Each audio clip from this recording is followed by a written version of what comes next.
जय हिंद। स्वागत है आप सभी का। देखिए, आप सभी के लिए एक और जो नई अपडेट है वो हम लेकर आ चुके हैं।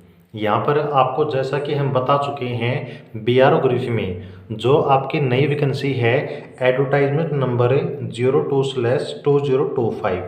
तो इस वैकेंसी के लिए जो ऑफलाइन फॉर्म हैं वो आपके स्टार्ट हो चुके हैं।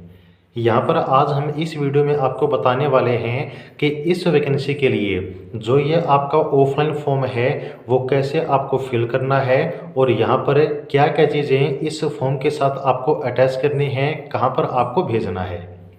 और आपको बताना चाहते हैं कि अगर इस वैकेंसी के लिए आप जो है तैयारी कर रहे हैं तो सभी पोस्ट के लिए, चाहे वो व्हीकल मैकेनिक की पोस्ट है, ड्राइवर इंजन स्टैटिक की पोस्ट है या फिर पेंटर की पोस्ट है, आपको हर पोस्ट के लिए स्पेशल बैच या फिर स्पेशल नोट्स मिल जाएंगे।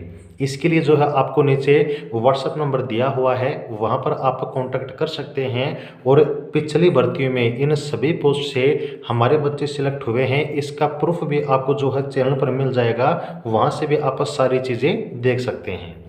सबसे पहले हम डिस्कस करते हैं कि इस फॉर्म को अप्लाई करने के लिए आपको कौन कौन सी जो चीज़ें हैं वो आपको ध्यान में रखनी है।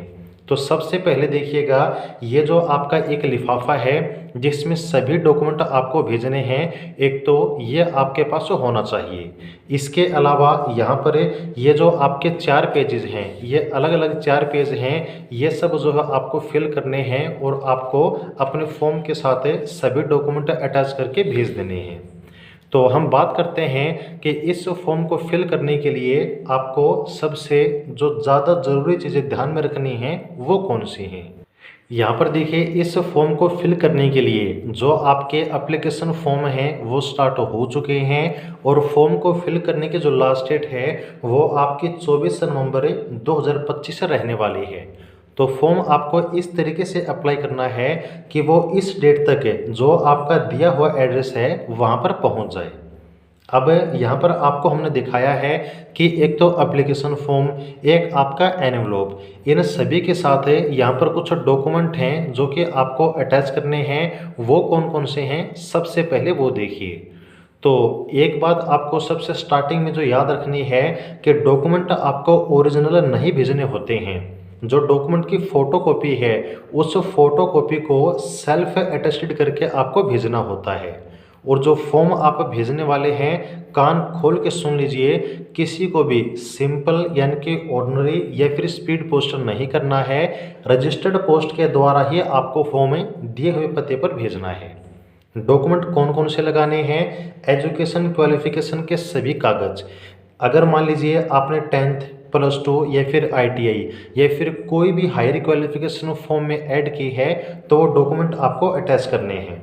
आपका जो कास्ट सर्टिफिकेट है, यानी कि अगर यूआर को छोड़ के आप रिजर्व कैटेगरी से बिलोंग करते हैं, जैसे SC ST EWS OBC ex serviceman या फिर फिजिकल हैंडीकैप्ड, कोई भी अगर आपकी रिजर्व कैटेगरी है तो यहाँ पर जो सर्टिफिकेट है वो आपको साथ में अटैच करना है।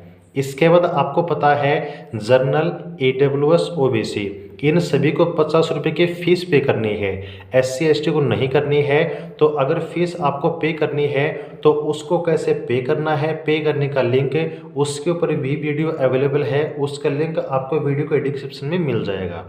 तो वो फीस आपको पे करके उसकी जो रिसिप्ट है उसकी फ़ोटोकॉपी आपको साथ के फॉर्म में लगा देनी है। इसके बाद वेटेज सर्टिफिकेट, आपको पता है बीआरओ ग्रीफ में क्या होता है कि जो एडमिट कार्ड हैं वो आपके परसेंटेज बेस पर आते हैं।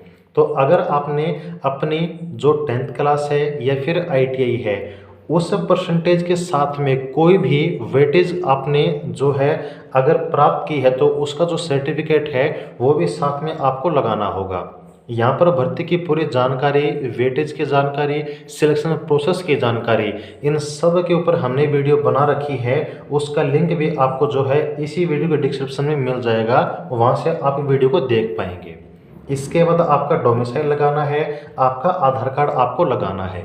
तो ये आपके वो डॉक्यूमेंट हैं जो कि फॉर्म के साथ आपको लगा कर अपना जो फॉर्म है वो आपको भेज देना है। ओके, अब यहाँ पर देखिएगा, ये तो आपको हमने डॉक्यूमेंट बता दिए। अब हम बात करते हैं कि फॉर्म आपको कैसे फिल करना है। तो यहाँ पर देखिएगा, ये है आपके ऑफलाइन फॉर्म का पहला पेज। अगर आपके पास यहाँ पर इस फॉर्म को अप्लाई करने के लिए ये फॉर्म अवेलेबल नहीं है, तो यहाँ पर आप जो व्हाट्सएप नंबर है उस पर कांटेक्ट कर लीजिएगा। जो ये आपका एप्लीकेशन फॉर्म का फॉर्मेट है वो भी आपको प्रोवाइड करा दिया जाएगा। यहाँ पर देखिए, इससे पहले पेज में आपको क्या करना है, सबसे पहले आपको यहाँ पर पोस्ट का नाम लिखना है। जिस पोस्ट का फॉर्म आप अप्लाई कर रहे हैं उस पोस्ट का नाम आपको लिख देना है। यहाँ पर देखिए, जो आपका ये बॉक्स है इसमें आपको अपने लेटेस्ट जो कलर्ड फोटोग्राफ है, जो कि 1 महीने से ज़्यादा पुरानी नहीं होनी चाहिए, वो पेस्ट करनी है। सबसे इम्पोर्टेंट चीज़ है, उस फोटो के ऊपर आपको खुद के सिग्नेचर करने हैं। यह बात आपको बिल्कुल अच्छे से याद रखनी है, ठीक है। इसके बाद आपको serial number of post advertisement, यहाँ पर आपको वो लिखना है। जैसे कि व्हीकल मैकेनिक का 1 है, नंबर 2 पेंटर का है, number 3 MSW driver engine static का है। तो व्हीकल मैकेनिक का फॉर्म अप्लाई कर रहे हैं तो इसके लिए आपको पोस्ट कोड 1 डाल देना है। इसके बाद आपको अपनी कैटेगरी बतानी है। अगर एक्स सर्विसमैन हैं तो आपको जो है वो चीज़ यहाँ पर मेंशन कर देनी है। इसके बाद आपका जो यहाँ पर वेटेज सर्टिफिकेट, यानी कि वेटेज में आपकी जो सर्टिफिकेट है, अगर मान लीजिए आपने 10th है और प्लस में ITE है, तो बहुत सारे बच्चों का ये डाउट रहता है कि हमें कौन सी परसेंटेज ऐड करें। तो आप किसी भी परसेंटेज को ऐड कर सकते हैं, लेकिन याद रखिएगा कि जो है आपको दोनों मेंशन नहीं करनी है। इससे पहले बॉक्स में या तो जो एसेंशियल एजुकेशन क्वालिफिकेशन है, जो कि 10th क्लास है, वो परसेंटेज लिखनी है। अगर आप ITI की स्लैश में लिख रखा है टेक्निकल क्वालिफिकेशन, तो 10th या फिर ITI कोई भी परसेंटेज आप ऐड कर सकते हैं, यानी कि जो ज़्यादा परसेंटेज है वो आप यहाँ पर लिख दीजिएगा। फिर जो आपका नोटिफिकेशन में कॉलम नंबर 15 है, उसमें यहाँ पर जो आपकी परसेंटेज एक्स्ट्रा कोई भी सर्टिफिकेट आपके पास है तो वो यहाँ पर लिखना है, और दोनों को मिला के जो परसेंटेज बनती है वो यहाँ पर आपको लिखनी है। इसके बाद अगर आप माइनॉरिटी कम्युनिटी से बिलोंग करते हैं उसकी जानकारी आपको देनी है। उसके बाद अगर EW से आप बिलोंग करते हैं तो यहाँ पर वो आपको जानकारी देनी है। नीचे जब आप आएंगे तो सबसे पहले यहाँ पर आपको अपना नाम बताना है। यहाँ पर आपको अपना नाम और जो यहाँ पर बॉक्स आप फिल करने वाले हैं इनको ज़रा ध्यान से फिल कीजिएगा। यहाँ पर आपको एक बॉक्स में केवल एक ही लेटर लिखना है और वो भी आपको ब्लॉक लेटर में लिखना है। फिर आपको अपना फादर नेम लिखना है। नीचे आएंगे तो यहाँ पर जो है आपको अपनी जो डेट ऑफ बर्थ है वो मेंशन करनी है। फिर यहाँ पर देखिए आपको एड्रेस फिल करना है। एड्रेस में बहुत सारे बच्चे गलती करते हैं। गलती क्या करते हैं कि उनको परमानेंट और जो आपका प्रेजेंट पोस्टल एड्रेस है ये समझ में नहीं आता है। आपको परमानेंट एड्रेस में वो एड्रेस लिखना है जहाँ पर आपका डोमिसाइल है, जहाँ के आप स्थायी निवासी हैं। और पोस्टल एड्रेस में आपको वो एड्रेस लिखना है जहाँ पर फ़िलहाल आप रह रहे हैं। और आपको मान लीजिए डाक के द्वारा अगर एडमिट कार्ड आपका आता है तो वो कहाँ पर आपको मंगवाना है वो यहाँ पर एड्रेस आपको मेंशन कर देना है। जैसे कि आपका सबसे पहले विलेज, फिर एक बॉक्स छोड़ के आपके विलेज का नाम, फिर एक बॉक्स छोड़ना है, फिर तहसील, फिर डिस्ट्रिक्ट, फिर आपका state, post office, pin code, mobile number, जो भी आपका एड्रेस प्रेजेंट और पोस्टल है वो आपको लिख देना है। यह है आपका पहला पेज। फिर यह है आपका दूसरा पेज। यहाँ पर देखिए सेकंड पेज में सबसे पहले आपको जो फीस पे, अगर आप जर्नल EWS OBC से बिलोंग करते हैं तो जो 50 रुपये की फ़ीस आपने पे की है उसकी डिटेल आपको लिखनी है। सबसे पहले बैंक का नाम, फिर पेमेंट करने के बाद आपको एक रेफरेंस नंबर मिलेगा, वो रेफरेंस नंबर आपको यहाँ पर लिखना है इस बॉक्स में। फिर जिस डेट को आपने फ़ीस पे की है वो आपको लिखनी है। कुछ बच्चे क्या करते हैं कि फ़ीस जो है किसी अदर डेट को पे करते हैं और फॉर्म उसके 1 या 2 दिन बाद अप्लाई करते हैं। तो यहाँ पर आपको फॉर्म अप्लाई करने वाली डेट नहीं लिखनी है, जिस डेट को आपने फीस पे की है वो डेट आपको यहाँ पर लिखनी है। फिर 50 रुपये आपको यहाँ पर नीचे मेंशन कर देना है। नीचे आने पर यहाँ पर देखिए, अगर आप एक से ज़्यादा कैटेगरी से बिलोंग करते हैं तो वो यहाँ पर आपको लिखना है। नीचे आने के बाद आपको मैंने बताया था कि आपके नोटिफिकेशन में जो परसेंटेज है उसके साथ कुछ एक्स्ट्रा आपको वेटेज मिलता है, और वो ये आपके सभी वेटेज के कॉलम हैं। तो अगर आप इनमें से किसी भी कैटेगरी से बिलोंग करते हैं, जैसे कि अगर एक्स सर्विसमैन हैं, या फिर आप जो सर्विंग या फिर रिटायर्ड ग्रीफ पर्सनल हैं उनकी एक संतान हैं, या फिर आप आर्मी या फिर ग्रीफ से बिलोंग करते हैं, या फिर आपके पास एनसीसी का सर्टिफिकेट है, आप कैजुअल पेड लेबर हैं बीआरओ ग्रीफ में, जम्मू कश्मीर के माइग्रेंट हैं, या फिर स्पोर्ट्स पर्सन हैं, अगर इनमें से किसी भी एक कॉलम में आपके पास कोई भी सर्टिफिकेट है तो यस कीजिएगा, वो डॉक्यूमेंट के साथ लगाइएगा। उसकी परसेंटेज को जो पहला पेज है आपको मैंने कॉलम बताया था उसमें मेंशन कीजिएगा। अगर कोई सर्टिफिकेट नहीं है तो यहाँ पर सिंपली नो कर दीजिएगा। ठीक है। स्पोर्ट्स पर्सन के लिए स्टेट या फिर जो यूनिवर्सिटी लेवल है, अगर इनमें से कोई भी एक है तो यहाँ पर आपको लिखना है, अदरवाइज खाली छोड़ देना है। नीचे आइएगा तो नीचे आने पर ये जो आपके दो कॉलम हैं बड़े ही इंपॉर्टेंट हैं, इनको बिल्कुल जो है ध्यान से आपको देखना है। कॉलम कैसे हैं? सबसे पहले है यहाँ पर आपकी 10th क्लास की जानकारी, क्योंकि जो एसेंशियल क्वालिफिकेशन है वो आपकी 10th क्लास है। तो यहाँ पर 10th क्लास में आपकी कितनी परसेंटेज है वो जो है आपको यहाँ पर लिख देनी है। सबसे पहले बोर्ड का नाम, फिर किस साल में आपने अपनी 10th क्लास पास की है, किस बोर्ड से पास की है, कौन कौन से सब्जेक्ट हैं। यहाँ पर आप जो है सभी सब्जेक्ट का नाम भी लिख सकते हैं, या फिर जितने 4, 5, 6 जितने भी आपके सब्जेक्ट हैं वो आप मेंशन कर सकते हैं। फिर कितने आपके टोटल मार्क्स हैं वो आपको लिखना है। उस टोटल में से कितने आपके मार्क्स ऑब्टेंड आपने किए हैं वो लिखना है, और कितने परसेंटेज बनती है वो आपको लिख देना है। नीचे देखिए आपकी जो टेक्निकल क्वालिफिकेशन, जैसे कि सभी पोस्ट में यहाँ पर आपकी आईटीआई एसेंशियल क्वालिफिकेशन है, तो आपको आईटीआई की जानकारी देनी है। जैसे यहाँ पर आपकी आईटीआई, फिर किस साल आपने वो पास की है, किस बोर्ड से पास की है, कितने नंबर है, टोटल कितने नंबर है, क्या परसेंटेज बनती है, ये सभी जो है जानकारी आपको दे देनी है। और इस नोटिफिकेशन में कोई भी आपके ड्राइवर या फिर अन्य पोस्ट नहीं है, तो यहाँ पर आपको ये सभी जो कॉलम हैं वो खाली छोड़ देने हैं। इसके बाद यहाँ पर देखिएगा, यह है आपका तीसरा पेज। यहाँ पर अगर कोई एक्सपीरियंस आपके पास है जो कि इसमें किसी भी पोस्ट के लिए ज़रूरी नहीं है, अगर फिर भी आप यहाँ पर अटैच करना चाहते हैं तो उसकी जानकारी आपको इस कॉलम में देनी है। फिर अगर बीआरओ ग्रीफ में आप कैजुअल पेड लेबर हैं उसकी जानकारी आपको देनी है। नीचे आने पर ये कुछ आपकी जानकारी हैं जो कि यहाँ पर आपको मेंशन करनी है। सबसे पहले आपको यहाँ पर एक कॉन्टैक्ट नंबर आपको बताना है, इसके बाद आपका आधार कार्ड का नंबर बताना है, फिर आपकी ईमेल आईडी। याद रखिएगा जो ईमेल आईडी है वो आपको कैपिटल लेटर में लिखनी है, यानी कि बड़े अक्षरों में लिखनी है। इस चीज़ का बिल्कुल आप ध्यान रखिएगा। नीचे आने पर जो आपकी डिक्लेरेशन है वो आपको अच्छे से पढ़ लेनी है, और वो यहाँ पर जो है आपको बता देनी है। डिक्लेरेशन में क्या है, यहाँ पर सबसे पहले आपको अपना प्लेस का नाम लिखना है, फिर आपको अपनी डेट लिखनी है, यहाँ पर लेफ्ट हैंड का जो थंब इम्प्रेशन है वो लगाना है, फिर आपके जो सिग्नेचर हैं वो यहाँ पर आपको कर देने हैं। और इस तरीके से ये जो आपका तीसरा पेज है वो भी आपको फिल कर देना है।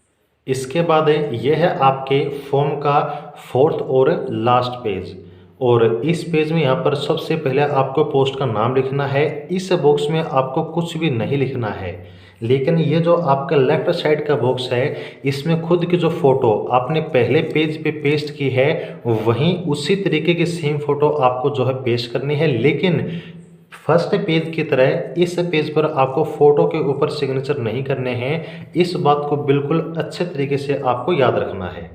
फिर यहाँ पर जो आपने कम्युनिकेशन एड्रेस से पहले पेज में फिल किया था वहीं सेम एड्रेस आपको लिखना है। कौन सा? जो आपने पोस्टल एड्रेस डाला था वहीं सेम पोस्टल एड्रेस आपको यहाँ पर लिखना है। और याद रखना है यही जो सेम आपका पेज है वो आपका बाई पोस्ट डाक के द्वारा आपके घर पर बाद में भेजा जाएगा। तो यहाँ पर एड्रेस को बिल्कुल अच्छे से फिल कीजिएगा।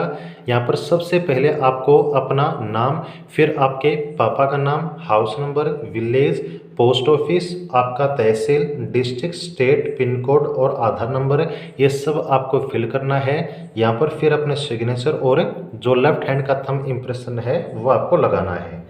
नीचे देखिए जितने भी आपके कॉलम दे रखे हैं सिग्नेचर के और लेफ्ट हैंड थंब इम्प्रेशन के, इसमें से किसी एक में भी आपको साइन या फिर थंब इम्प्रेशन नहीं लगाना है। यह आपके बाद की प्रोसेस है जो कि आपसे फिल करवा ली जाएगी। ओके, तो ये आपके पेज हैं जो कि आपको फिल करना है। अब देखिएगा, अगर आप सिर्फ ध्यान से सुनिए ओबीसी कैटेगरी से बिलोंग करते हैं तो आपको एक और पेज जो है फिल करना है, वो भी चलिए आपको दिखा देते हैं।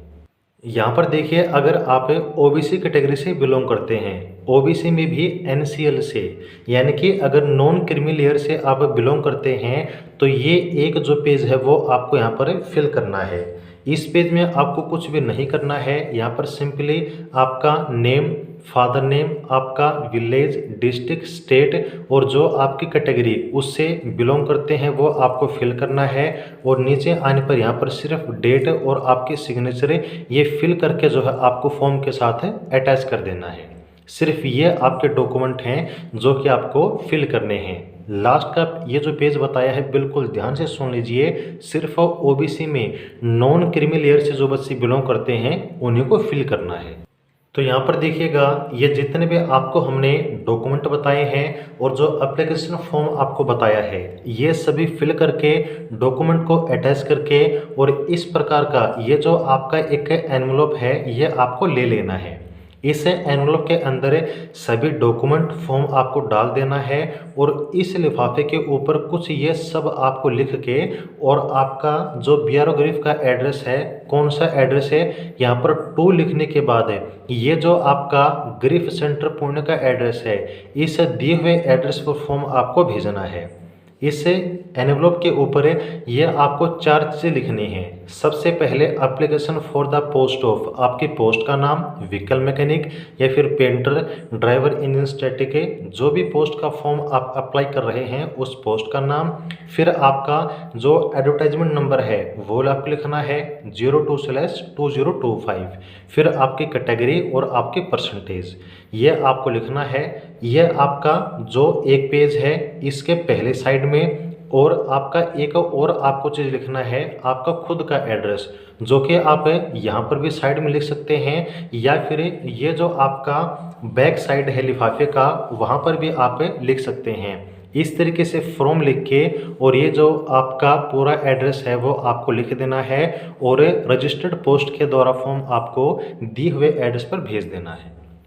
तो ये कंप्लीट आपकी जानकारी थी फॉर्म को फिल करने के बारे में। उम्मीद करते हैं कोई भी डाउट आपका नहीं बचा होगा। अगर कोई डाउट है तो कमेंट सेक्शन में आप सभी पूछ सकते हैं। और बीआरओ ग्रीफ की किसी भी पोस्ट के लिए, vehicle mechanic, driver, engine static या फिर पेंटर या फिर किसी भी पोस्ट के लिए आप तैयारी कर रहे हैं तो उसके लिए special batch, special notes available हैं जो कि आप जो व्हाट्सअप नंबर दिया हुआ है 890306 38 526, वहाँ पर कॉन्टैक्ट कर सकते हैं और सारी जानकारी आपको मिल जाएगी। तो जानकारी के लिए जुड़े रहिएगा और जो चैनल है उसको सब्सक्राइब जरूर कर लीजिएगा। जुड़े रहिएगा। जय हिंद।